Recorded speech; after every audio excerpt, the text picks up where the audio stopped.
Everything rises and falls on leadership.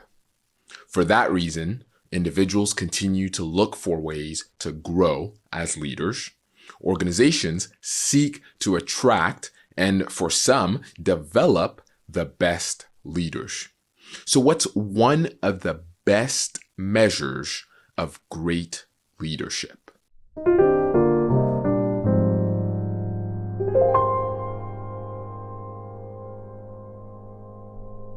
Welcome to the Be and Do podcast. I'm your host, Ivan Karamoko, and each week I share a quick thought to challenge you to be the best leader and to do your best work. Today, we look at what is one of the best measures of great leadership.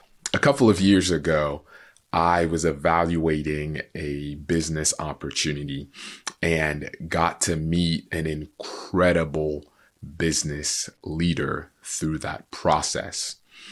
As we got to talk and share and really understand each other's stories, I recognized almost immediately that this was a great leader.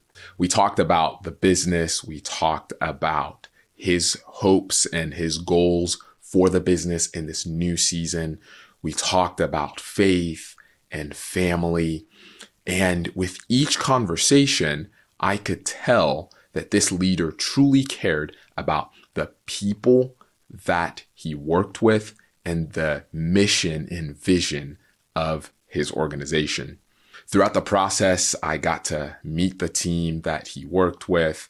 I got to see the day-to-day operations of the business. And with each moment and with each experience, I began to think to myself, this is the kind of leader that I would like to be. I also got to talk to some of the team members and really just ask them what they thought about the company, about their leader, about the environment that they found themselves in. One conversation, though, completely changed the way that I look at leadership.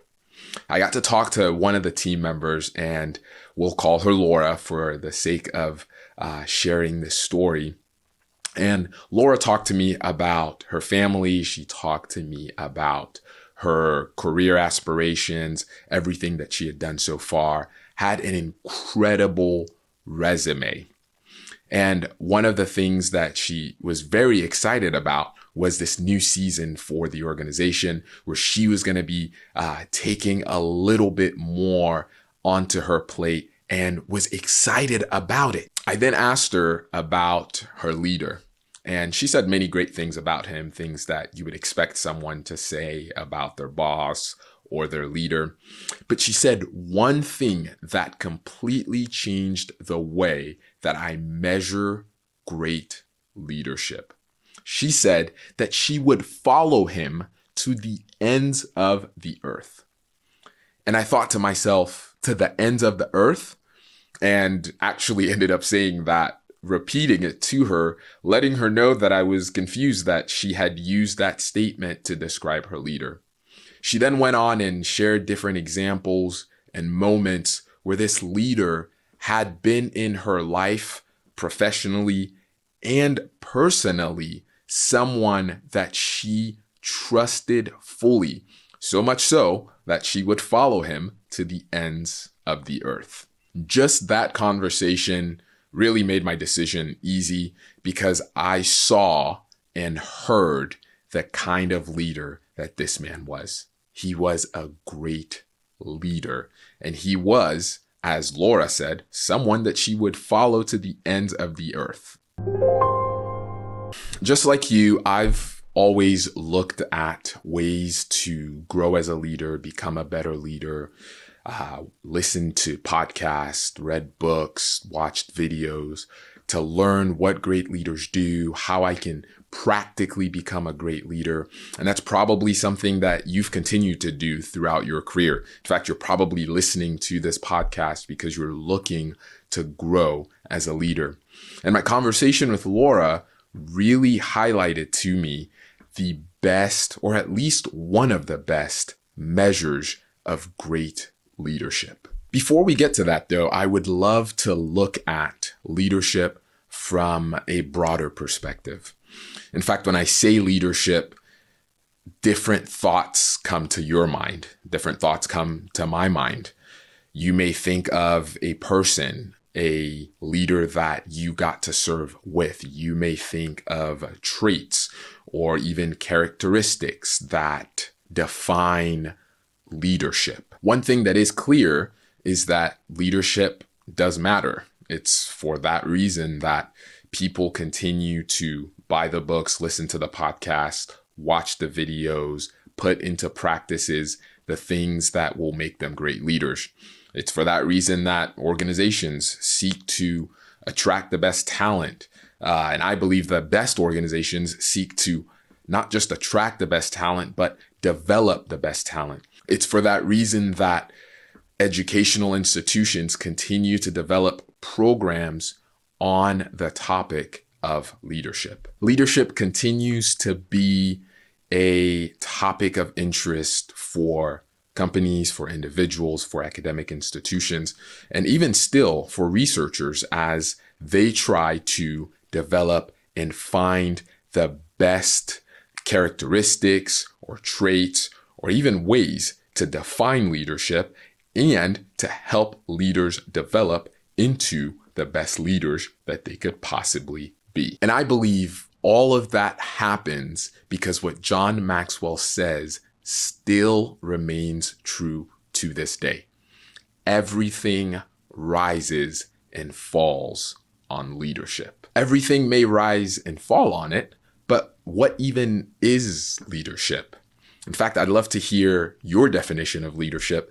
If you'd use the comments wherever it is that you are enjoying today's podcast to let me know what you believe leadership is. There are decades of research to try to answer that question of what is leadership. And over the years, researchers, leaders have really put their best effort to try to define this broad term. Theodore Northhouse says that there are almost as many definitions of leadership as there are people who have tried to define it. And out of the hundreds, if not thousands of leadership definitions, I'd like to look at three that will help inform our perspective, but also guide today's conversation. The first definition of leadership that I would like to look at is John Maxwell's. John Maxwell says that leadership is influence. In fact, you've probably heard that before, whether it's from John Maxwell himself or him being quoted by other leadership experts. But leadership at its core is just that, influence.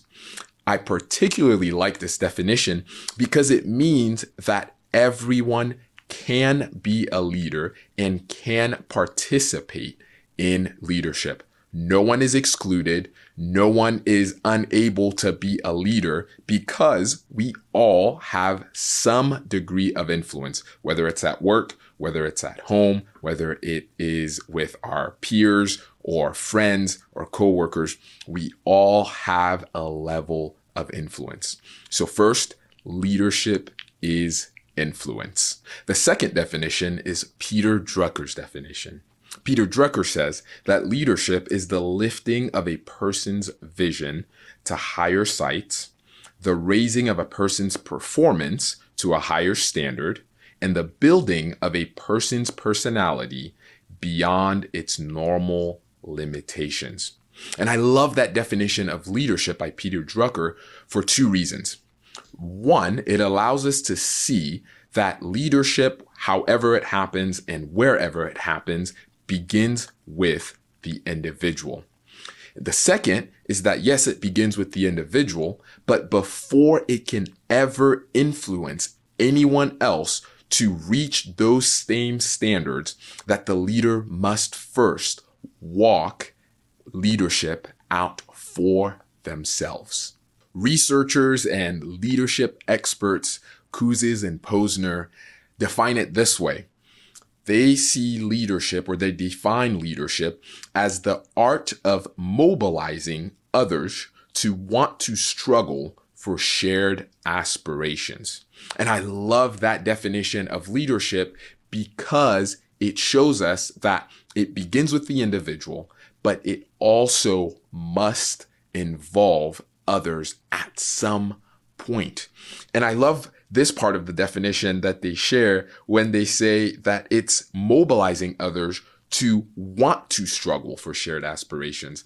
And I'll probably do another episode on defining leadership and this specific definition of leadership. But it's the idea that you're bringing people together, and this element of struggling must mean that you're doing something meaningful, and it's likely not easy, that it's likely hard. So it's this idea of mobilizing people to want to do the hard things that are required for themselves and for the organization to reach its goals. So looking at all three of those definitions, there are a couple of things that I want us to take away. The first thing is no one is exempt from leadership because it is at its core influence. The second thing is that leadership begins with you. That before you can lead anyone to anything or anywhere, that you must first lead yourself. The third thing is that it has to impact others. Leadership impacts others. And I'd even add this fourth thing is that as we look at what leadership is, we have to understand that it is also a process, that leadership actually isn't an event, but it is a process that happens over time.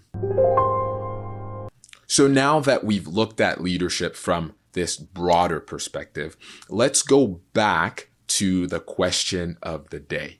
What is one of the best measures of not just leadership, but of great leadership? I would posit that one of the best measures of great leadership is being a leader worth following. As I shared earlier, my conversation with Laura allowed me to really think back on my own experiences, on things that I'd read about leaders, from leaders, to leaders, for leaders, and you've probably done the same thing.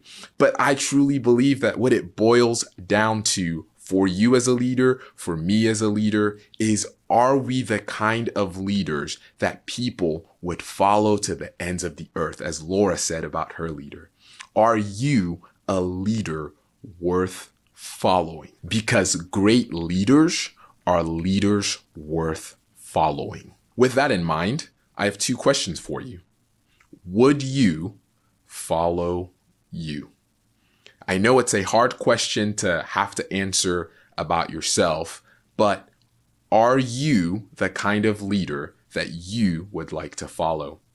The second question is this: what is one practical thing that you can do this week to be a leader worth following?